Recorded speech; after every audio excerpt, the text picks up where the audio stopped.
Assalamualaikum warahmatullahi wabarakatuh. Halo, bertemu lagi dengan saya pada mata pelajaran Otomatisasi dan Tata Kelola Humas dan Keprotokolan. Nah, pada pertemuan sebelumnya kita telah membahas mengenai persiapan penyelenggaraan pertemuan atau rapat. Dan untuk kali ini kita akan membahas mengenai penyelenggaraan pertemuan atau rapat, di mana ruang lingkup materi yang akan kita bahas. Yang pertama, penyelenggaraan rapat. Yang kedua, kepemimpinan rapat. Dan yang ketiga, teknik penyelenggaraan rapat. Dan yang terakhir yaitu teknik penyampaian pendapat. Baiklah, mari kita simak materi berikut ini. Pelaksanaan pertemuan atau rapat. Kegiatan pertama yang harus dilakukan adalah membuka rapat, di mana hal-hal yang harus dikemukakan dalam membuka rapat adalah yang pertama, pembukaan acara rapat. Sebelum rapat dimulai, pembawa acara harus membuka acara rapat terlebih dahulu. Kemudian menjelaskan tujuan diadakannya rapat. Di sini disampaikan oleh pembawa acara. Kemudian pengenalan masalah atau persoalan masalah yang akan dibahas. Seorang MC akan membacakan apa saja agenda dengan diadakannya rapat. Kemudian tanggapan-tanggapan atau saran. Selanjutnya berlangsungnya rapat. Pimpinan rapat harus dapat mengatur jalannya rapat. Ya, sukses atau tidaknya suatu rapat tergantung kepada ketegasan dan kebijaksanaan dari seorang pimpinan rapat. Yang kedua, masalah yang terjadi dalam rapat harus dapat diatasi. Bagaimanapun caranya, masalah yang terjadi dalam rapat itu tidak dibawa keluar dari rapat. Jadi, masalah yang terjadi dalam rapat harus dapat diatasi dan dapat diselesaikan. Sekretaris bertanggung jawab untuk membuat catatan pelaksanaan rapat. Nah, catatan pelaksanaan rapat ini bisa disebut juga dengan notula. Nah, notula rapat ini akan kita bahas pada pertemuan yang berikutnya. Bentuk catatan rapat disesuaikan dengan keinginan pimpinan. Catatan rapat ada dua. Yang pertama, catatan verbatim merupakan catatan lengkap semua pembicaraan dalam rapat tanpa ditambahkan ataupun dikurangi. Biasanya catatan verbatim ini bisa berupa rekaman, karena di sini kita tidak bisa mengurangi ataupun menambahkan sedikit pun tentang hasil rapat, ataupun seluruh kegiatan rapat semuanya direkam. Yang kedua, notula rapat. Notula merupakan suatu catatan yang berisi pokok-pokok pembicaraan yang dibahas dalam rapat. Notula ini merupakan ringkasan dari rapat yang dicatat oleh seorang sekretaris. Yang terakhir, kegiatannya adalah menutup rapat. Pembacaan hasil dari pertemuan atau rapat. Ini adalah yang dibacakan oleh seorang pembawa acara, yaitu diambil dari notula rapat. Memberikan kesempatan kepada peserta rapat untuk menyampaikan hal-hal yang belum ada dalam kesimpulan rapat. Menutup rapat jika sudah tidak ada lagi permasalahan yang harus dibahas. Nah, selanjutnya, kepemimpinan rapat. Tipe-tipe pimpinan rapat. Yang pertama, tipe otoriter. Di sini pimpinan yang memaksakan kehendaknya dan merasa paling berkuasa. Jadi sini peran dari seorang pimpinan ini, itu memang dia mengendalikan sebuah rapat. Tetapi pada tipe otoriter ini, jika dia menghendaki sebuah keputusan A, maka para peserta rapat harus mengikuti. Jadi peran peserta rapat di sini tidak berfungsi, karena semuanya tergantung kepada pimpinan. Kurang memberikan kesempatan kepada peserta rapat. Benar, karena dia merasa dia yang berkuasa dan rapat harus disesuaikan dengan kehendaknya. Keputusan yang dihasilkan adalah keputusan sepihak dari pimpinan. Benar. Kemudian ada tipe demokrasi. Tipe di sini pimpinan memiliki sifat terbuka. Berarti di sini pimpinan membuka kesempatan kepada peserta rapat untuk mengemukakan pendapatnya. Kemudian berperan sebagai pengarah, pembimbing, pemberi petunjuk, dan langsung terlibat dalam interaksi kelompok peserta rapat. Jadi jika terjadi diskusi dalam rapat, pimpinan rapat akan mengarahkan. Jika memang arahnya sudah kurang jelas, maka diberi petunjuk dan dikontrol langsung oleh pimpinan rapat. pengambilan keputusan dilakukan secara musyawarah. Selanjutnya tipe laissez-faire.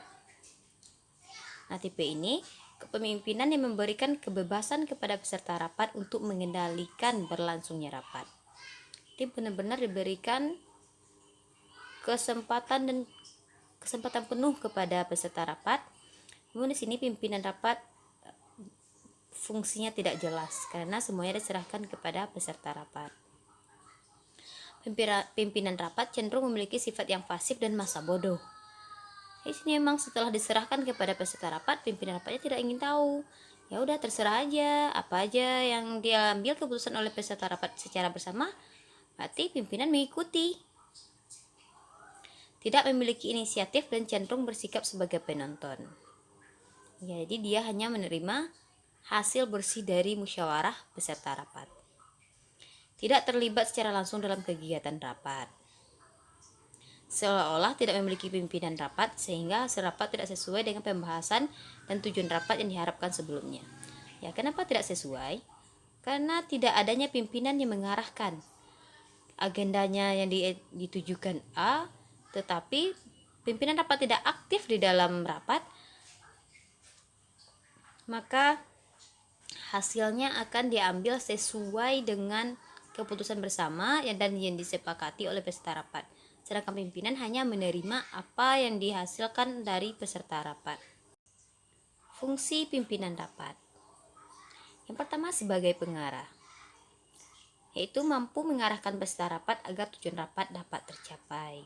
Jadi di sini pimpinan rapat itu dapat mengarahkan peserta rapat agar tujuannya atau dapat tercapai. Jadi jika terjadi diskusi, peserta pimpinan rapat terus mengawasi sehingga tidak melenceng dari tujuan rapat.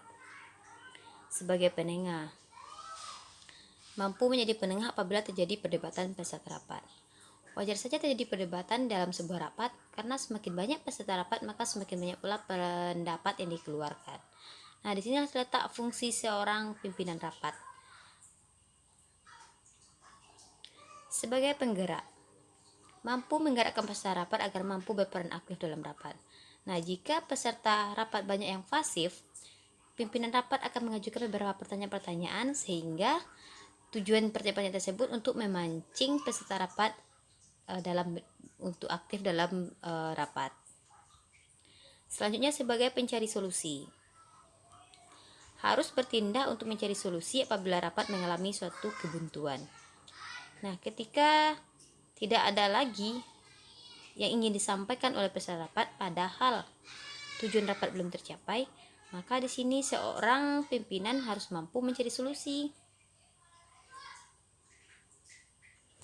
Kemudian tipe-tipe peserta rapat. Tipe pertama adalah tipe pemberi informasi. Biasanya peserta rapat seperti ini dia memiliki wawasan dan pengetahuan yang luas. Dia memiliki ingatan yang kuat juga terhadap apa yang terjadi dalam rapat sehingga hasil-hasil rapat dia mampu mengingatnya secara utuh. Tipe pemberi semangat. Biasanya tipe-tipe seperti ini peserta rapat akan memancing teman-temannya untuk memancing para peserta lain untuk mengikuti jejak dia. Contohnya dia orang yang tepat waktu atau orang yang disiplin, maka peserta rapat yang lain juga akan mengikutinya. Nah, orang seperti ini dia disegani oleh orang lain. Tipe inisiatif. Nah, tipe inisiatif ini dia memilih ketika terjadi kebuntuan dalam suatu organisasi atau terjadi kebuntuan ketika terjadi rapat dalam rapat, maka dia akan memberikan inisiatif atau memberikan solusi-solusi. Tipe pemersatu. Nah, tipe pemersatu ini ketika terjadi perdebatan dari berbagai peserta rapat, dia mampu menjadi penengah dan menyatukan kembali peserta rapat agar dapat mencapai tujuan dari rapat tersebut. Tipe penyerang.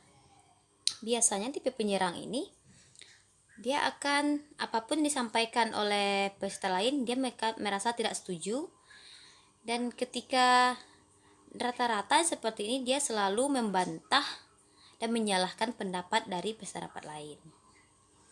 Tipe perantara. Tipe perantara ini hampir sama dengan tipe pemersatu, yaitu dia mampu menyampaikan informasi-informasi antara yang disampaikan peserta rapat kepada pimpinan. Tipe pendengar. Nah, tipe seperti ini rata-rata peserta rapatnya bersifat pasif.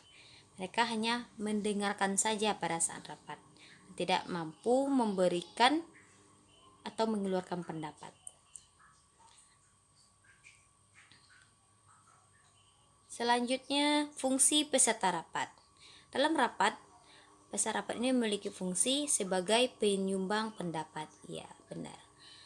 Dalam rapat, peserta rapat ini memiliki fungsi sebagai penyumbang pendapat. Nah, sangat diperlukan sekali pikiran pemikiran dari peserta rapat, tujuannya untuk kemajuan suatu perusahaan.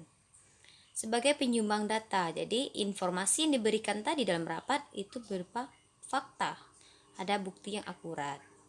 Sebagai perumus kesimpulan, dapat merumus kesimpulan dari apa yang disampaikan dalam rapat. Sebagai pembantu pimpinan dalam pengambilan keputusan. Sebagai penerima hasil keputusan. Ya, setelah ada rapat, dapat hasilnya dari rapat tersebut atau kesimpulan rapat tadi, maka fungsi rapat ini dapat menerima hasil keputusan dari rapat tersebut. Selanjutnya, pengendalian rapat. Yang pertama, pengendalian bebas terbatas. Ini pengendalian rapat yang memberikan kesempatan kepada peserta rapat untuk menyampaikan pendapat, kritik, dan saran dengan bergantian. Dia bebas terbatas. Dikatakan bebas tapi dia terbatas. Jadi meskipun dia bebas, yaitu memberikan kesempatan kepada peserta rapat, tetapi ini secara bergantian. Jadi maksudnya bebas terbatas ini dia dikasih kebebasan tapi masih ada aturan. Selanjutnya, pengendalian dengan ketat. Peserta rapat dapat mengeluarkan pendapat apabila telah mendapatkan izin dari pimpinan rapat dengan waktu dan jumlah pertanyaan yang telah ditentukan oleh pimpinan rapat. Dia benar-benar dikendalikan oleh pimpinan rapat. Seseorang atau peserta rapat dapat memberikan pendapatnya apabila diizinkan terlebih dahulu. Nah, jika pimpinan tidak mengizinkan, maka peserta rapat tersebut tidak berhak untuk mengeluarkan pendapatnya. Kemudian, pengendalian dengan bebas terbatas dengan ketat. Nah, ini gabungan bebas, terbatas, dan juga ada ketatnya. Di pengendalian rapat memberikan seluas-luasnya kesempatan kepada peserta rapat dalam menyampaikan pendapat dan juga pertanyaan. Kemudian apabila rapat mulai tidak terkendali, pimpinan rapat akan menerapkan pengendalian ketat. Nah, jadi di sini awalnya diberikan kesempatan kepada peserta rapat untuk bebas mengeluarkan pendapat. Kemudian apabila sudah ada pertengkaran atau sudah tidak terkendali lagi dalam rapat tersebut, maka seorang pimpinan akan mengambil alih untuk mengendalikan. Kemudian teknik penyelenggaraan rapat. Yang pertama, membuat rapat efektif. Tidak adanya ketergantungan yang besar antara peserta rapat dengan pimpinan rapat. Ya, agar rapat efektif, tidak ada ketergantungan yang besar antara peserta rapat dengan pimpinan.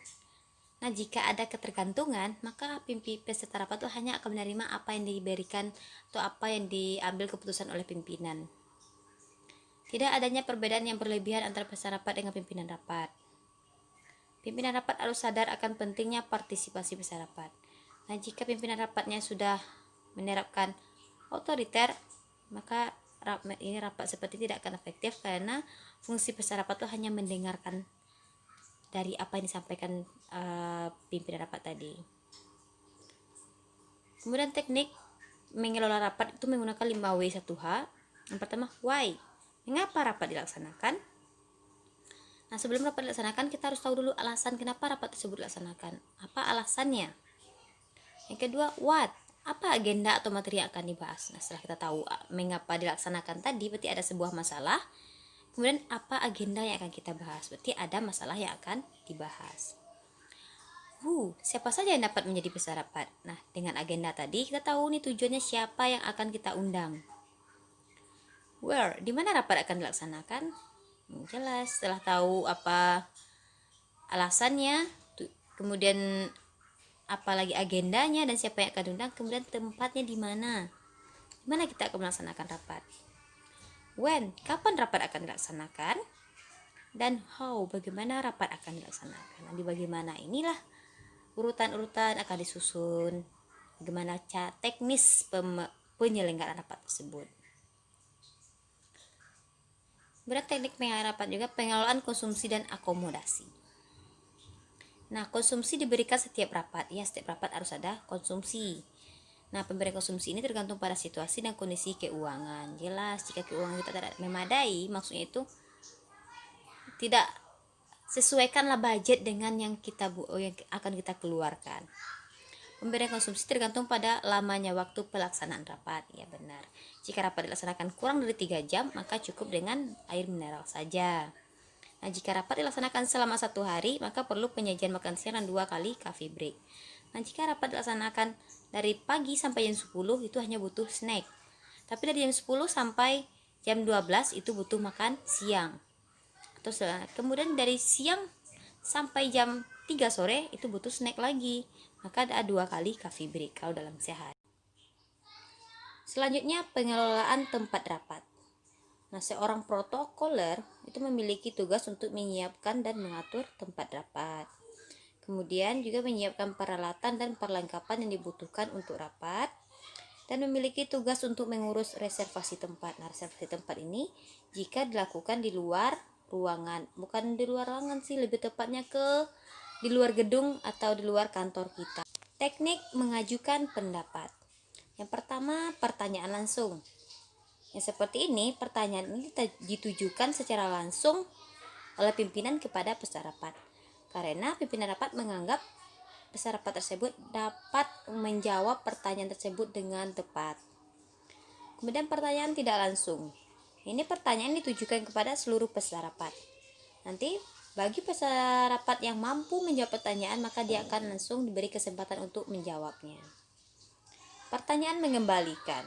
Pertanyaan ditujukan pada peserta rapat yang mengajukan pertanyaan tersebut. Jadi, ketika peserta rapat mengajukan pertanyaan kepada pimpinan, kemudian pimpinan rapat mengajukan kembali kepada penanya tersebut, karena dirasa bisa jadi pimpinan rapat merasa pertanyaan tersebut tidak perlu dijawab atau jawabannya sudah ada. Pertanyaan dilemparkan. Pertanyaan ditujukan pada seseorang atau sekelompok orang dengan tujuan untuk memancing diskusi dalam rapat, membahas masalah dengan rinci dan terbuka, serta menuju ke arah kesepakatan bersama. Dilemparkan kepada seseorang, tujuannya itu untuk memancing peserta rapat tadi agar aktif dalam rapat tersebut. Itulah pembahasan mengenai penyelenggaraan pertemuan atau rapat. Untuk pertemuan berikutnya, kita akan membahas mengenai notula rapat. Baiklah, terima kasih. Assalamualaikum warahmatullahi wabarakatuh.